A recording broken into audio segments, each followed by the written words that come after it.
I was running on fumes. Literally. The needle on my dashboard hovered over empty, and I hadn't seen another car for nearly an hour.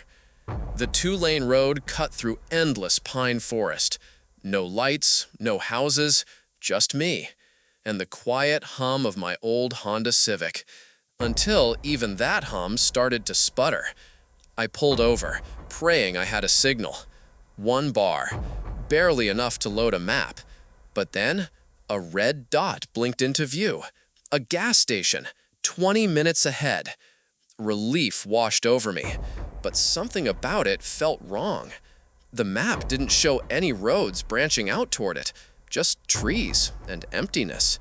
Still, I didn't have a choice. The forest grew darker as I followed the dirt path. Pine branches clawed at my windows. The headlights lit up trunks that looked like faces, hollow-eyed faces, watching me pass.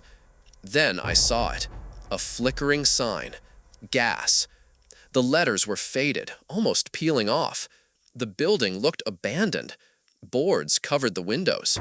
No cars, no people. But the pump lights glowed faintly, like they'd been waiting. I stepped out. The air was colder here. Still. Too still. Gravel crunched under my boots as I approached the pump. No credit card slot, just an old metal lever and a handwritten sign that said, "Pay inside." I hesitated at the door. It hung crooked, creaking in the wind that wasn't there. "Hello?" My voice echoed. No answer. Inside, it smelled like rot. Shelves of dusty snacks, a single counter with a bell. Behind it, a hallway that disappeared into darkness. I rang the bell. Ding! Silence. "Need some gas?" The voice came from the hallway. Low, dry, almost like a whisper. I froze. "Yes, my car." "Pump 3. I glanced outside. There was only one pump. A figure stepped into the light. Tall, thin. His skin looked stretched. His smile, too wide. "You pay now or later?" he asked. I swallowed. "Now." He nodded, eyes never blinking. "Good." I handed him cash. His fingers brushed mine. Cold, too cold. "Pump 3, he repeated. I backed out slowly. Didn't turn my back. Didn't blink. At the pump, I fumbled with the lever. Gasoline splashed my hand. The smell stung my nose. I heard something behind me. A scrape, like nails on metal. I turned. Nothing. Then, footsteps. Slow, crunching gravel, coming closer. I yanked the nozzle out, gas still spilling, jumped into my car, slammed the door. The footsteps stopped, but the man was there, standing at the edge of the trees, smiling. I floored it. Gravel sprayed behind me. Branches whipped the sides of my car. The road twisted back to the highway. My heart pounded. Every glance in the rear view. He was still there, standing in the middle of the road, smiling. When I finally hit pavement, I didn't stop driving, didn't look back. Hours later, I pulled into a real gas station. Bright lights, people, safety. I told the clerk what happened. He frowned. "There hasn't been a gas station out there in 50 years, he said. I laughed nervously, showed him my hands. Still smelled like gasoline. But when he looked at my tank, it was full.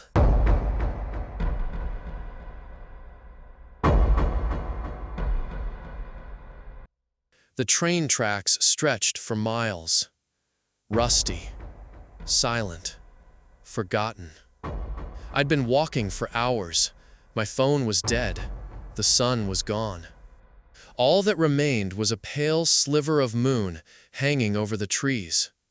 I spotted a light in the distance, a warm glow flickering through the woods. Relief. Finally, somewhere to rest.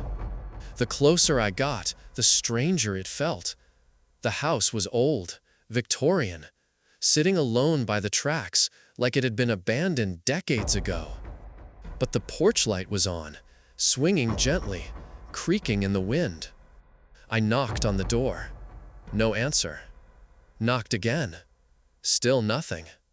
Then, the door creaked open on its own. "Hello?" My voice cracked. The air inside smelled damp, rotting wood, mold, and something faintly metallic. Blood. I stepped inside. The hallway was lined with family photos, smiling faces, but the eyes, scratched out. Every single one. "Need help?"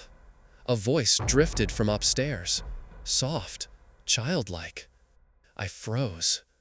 "Yes," I called back. "My phone died. Come up." The stairs groaned under my weight, every step louder than the last. Shadows danced across the walls. At the top, a single door stood open. Flickering candlelight spilled into the hall. Inside the room, a girl sat on the floor. White dress, braided hair, face pale as chalk. She smiled at me. "You shouldn't be here," she whispered. Before I could speak, the candle went out. Darkness swallowed everything. The door slammed shut. Footsteps ran toward me, dozens of them, too many. I pressed against the wall, heart pounding, breath shallow. Whispers circled me in the dark, low, guttural, inhuman. The candle flickered back to life. The girl was gone.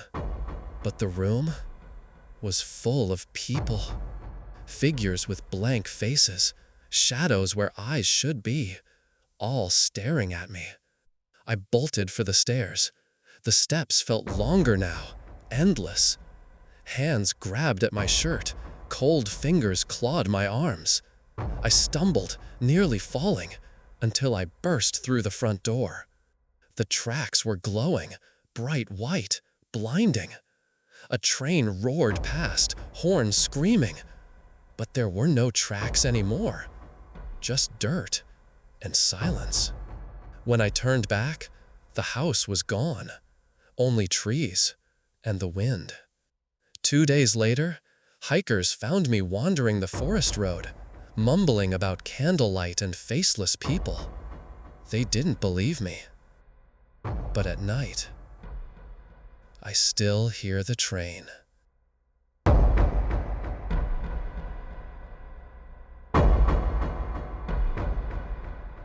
I'd been driving for 14 hours straight. No rest stops, no towns, just endless desert highway. The sun was gone. The stars blurred in my windshield. My eyelids felt heavy. That's when I saw it. A diner.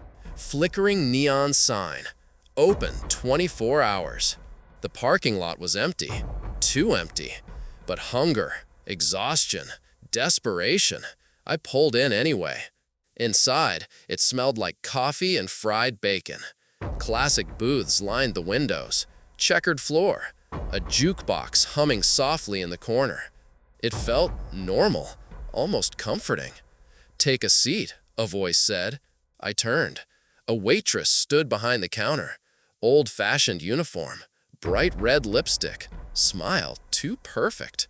"Long night?" she asked. "Yeah," I muttered, sliding into a booth. She poured me coffee without asking.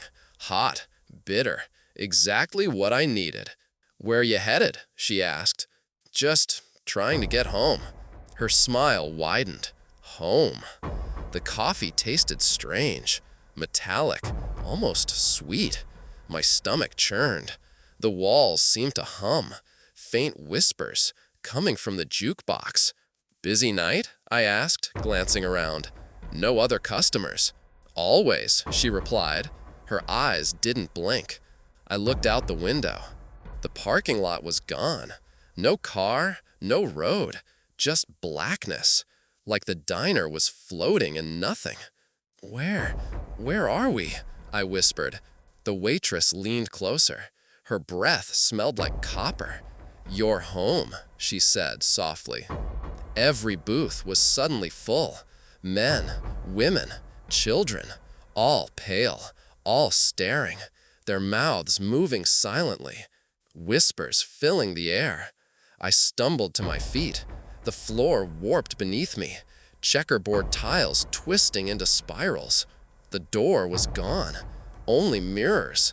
Each reflection was me, but older, dead. The waitress grabbed my arm. Her nails dug into my skin. "Sit," she hissed. "Eat." Plates appeared on every table. Rotting meat, maggots writhing, blood pooling on porcelain. I screamed. The mirrors shattered. Glass cut my face, my hands, my eyes. I ran blindly into the dark. When I woke up, I was lying on the highway, sun rising. No diner, no neon sign, just empty road. My car sat 10 feet away, door wide open, keys in the ignition. But my arm, 4 deep scratches, fresh, still bleeding.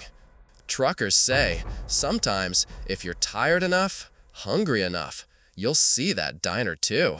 And if you go inside, you don't always make it out.